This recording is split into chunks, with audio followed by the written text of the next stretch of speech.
I'm gonna play you a short clip and just bear with me and I'll get into why it's so important. You need a CEO, and a national CEO is what's called a dictator. If Americans want to change their government, they're going to have to get over the dictator phobia. That was blogger and political philosopher Curtis Yarvin. Yarvin is either prophetic or incredibly powerful, because let's look at this blog post he wrote over 10 years ago. He suggested a government that would, quote, retire all government employees and create a heavily armed, ultra-profitable corporation that will smash the universities, sell the public schools, and transfer de-civilized populations to secure relocation facilities.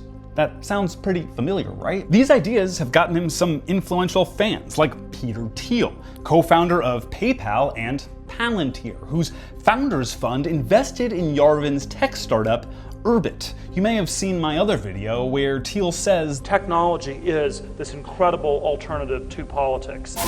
Vice President J.D. Vance is also a Yarvin head. He once called him a cool guy, which, like, come on. And listen to this podcast clip. This guy Curtis Yarvin, who's written about some of these things. And I'm sympathetic to that project. We should fire every civil servant in the administrative state, replace them with our people. Our people.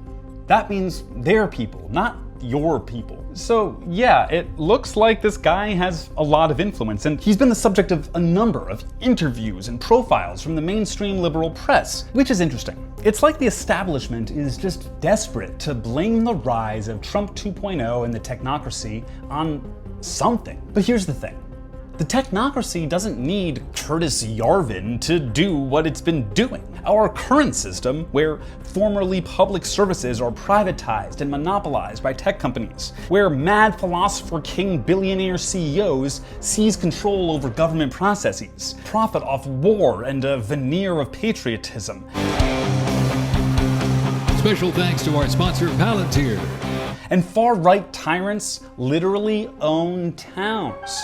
This is all already happening as part of our current system. It's just the natural evolution of a venture capital, profit-driven Silicon Valley and its power over Washington. Curtis Yarvin tells tech CEOs that they deserve more of your wealth transferred to them, and that they're the only people competent enough to run the world. He just adds a veneer of philosophy over it, and they eat it up. They want to seem smart and make it seem like there's a reason they're doing all of this beyond just enriching themselves. In exchange, Peter Thiel gives him money.